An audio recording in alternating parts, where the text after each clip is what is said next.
Hey friends, have you ever thought why some people have been given the additional titles when they already have their beautiful names?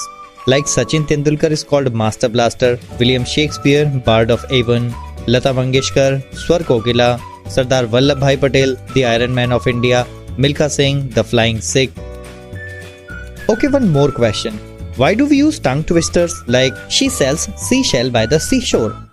How can a clam cram in a clean green can? So she works in a shoe shine shop. Where she shines, she sits, and where she sits, she shines. I saw a kitten eating chicken in the kitchen. We surely shall see the sunshine soon. The list of questions is long. Why do we wear ornaments? Why paint on the walls? Why spices are added to the food? Why these titles? Why tongue twisters? Why songs and poems with a rhyming scheme? And the answer is so simple. Doing this all adds additional flavor to everything. There are different ways to add goodness and flavors to everything. But when we specially talk about the beautification of language and literature, we have to use some techniques. We have to show the magic of words. And trust me, this magic of words is called a figure of speech. So finally, we reach a very short and simple definition of figure of speech, that is, figure of speech is a literary tool to enrich the power of language, which helps the poets to convey their ideas more effectively. And ultimately, poet is the beautician of language. So now, two questions have been answered. Number 1, what's a figure of speech? And number 2, why is it used? I would additionally like to add that giving titles to the people is a figure of speech, which is called metaphor. Tongue twister is also a figure of speech, which could be alliteration, repetition, or some others. In this video, we will talk about all this. The most interesting thing about the figure of speeches is that these are the inseparable part of our lives. From movie dialogues and songs to business negotiations and political speeches, all are full of different figure of speeches. So let's begin our journey of mastering the language. There are more than 250 figure of speeches in English language, but we are going to discuss the most common ones here, which cover up a major portion of our language. Another notable point is that there could be multiple figure of speeches in one sentence, so no need to be confused. And now let's begin. Number 1, simile. A simile is a phrase that makes a comparison between two different things and shows a common quality between them. It uses the words of comparison which include like, as, so as, etc. Here you need to pay special attention that the things being compared should be different. For example, she looks like you. It's not a simile. If the things are same, that would be another poetic device, which is called comparison. One of the most perfect example of simile is, my brother is as tall as a giraffe. Here basically the boy is not being compared with the giraffe, but the height of the boy is being compared with the height of a giraffe. I hope I'm clear.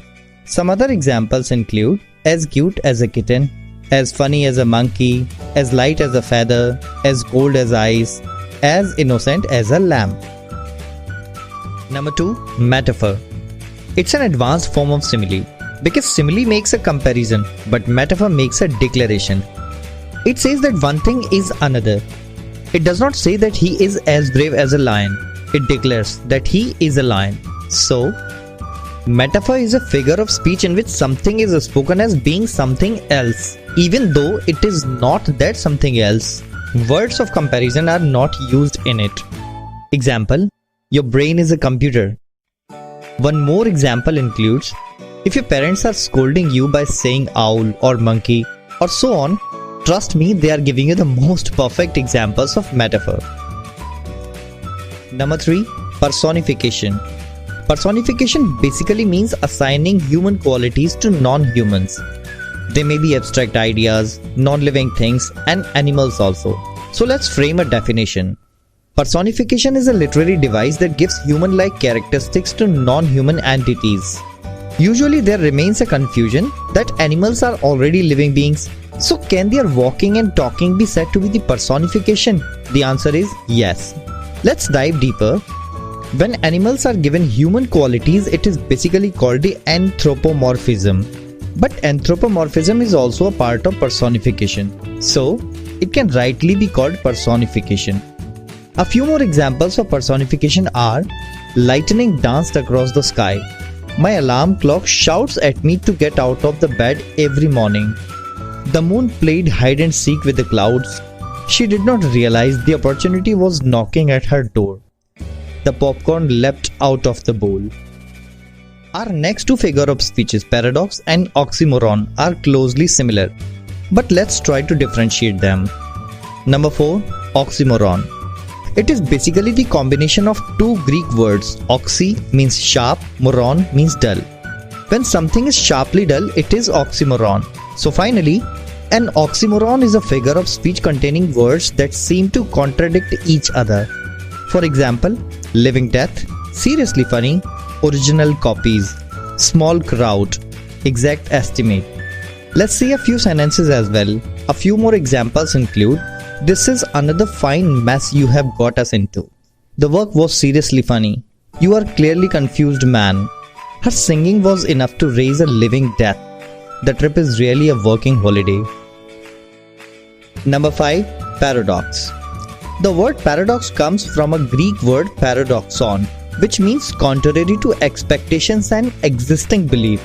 There is only a little similarity between oxymoron and paradox. While oxymoron is a combination of two contrary words, means a phrase of two words can be a complete oxymoron, as we have already seen.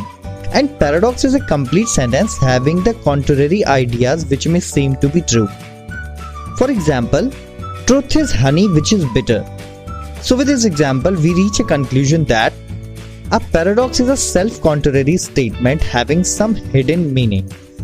Examples: William Shakespeare says, I must be cruel to be kind. It's a paradox. George Orwell says, all animals are equal, but some are more equal than others. A few more examples include, child is the father of man. Nobody goes to that shop anymore. It's too crowded. I closed my eyes so that I can see. Number 6. Anaphora. The term anaphora basically comes from Greek, which means to carry up or back.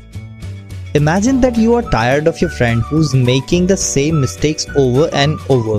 So you say, I'm sick and tired of you letting me down. I'm sick and tired of you making me mad. I'm sick and tired of you doing such silly things. Through the repetition of I am sick and tired, the phrase has become really emotionally charged. One more example is, the wrong person was selected for the wrong job at the wrong time for the wrong purpose. The another form of this sentence is, everything is wrong, person, job, time and purpose.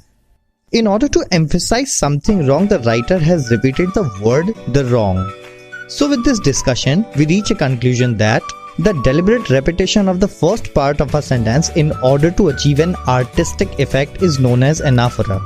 A few examples are, every day, every night, in every way, I am getting better. My life is my purpose. My life is my goal. My life is my inspiration. Tell them to be good. Tell them to follow their elders. Tell them to mind their manners.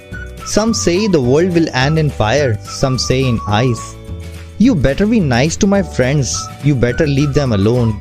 And you better go away. Number 7. Repetition. It's a very wide term. There are more than 11 figure of speeches in English language in which only repetition is done. A short summary of them is like this. Pause the video and watch it. All the aforementioned are the examples of repetition. But in a wide perspective, let's try to understand through the following examples of repetition. Number 1. The bird said, I don't sing because I am happy. I am happy because I sing. Number 2. If you think you can do it, you can do it. If we talk about the difference between anaphora and repetition, we can say that anaphora is only a part of repetition. Why anaphora is a different name? Because it's specially known for the repetition of the first part of the sentence, which is usually a phrase, while repetition repeats any word, phrase, clause or any of the sentence, not necessarily the first one. Let's reach a conclusion. Repetition could be any literary device in which a word, phrase or a sentence is repeated 2 or more times. It's not usually thought as a single figure of speech, Instead, it's more useful to think of repetition as being a category that covers a number of more specific figure of speeches, all of which use repetition in different ways. A few examples are, and miles to go before I sleep, and miles to go before I sleep.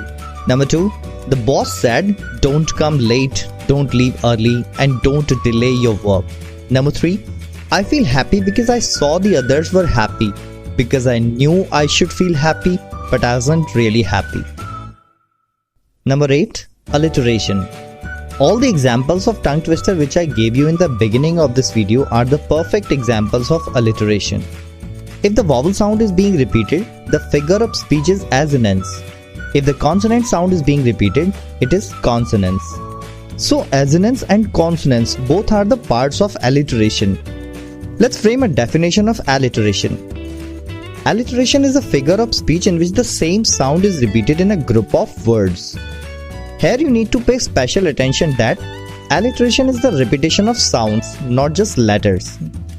Alliteration words don't have to be right next to each other. 95% people believe that it is necessary that only the first letter should be repeated to make the alliteration. Examples: all the tongue twisters are the perfect examples of alliteration.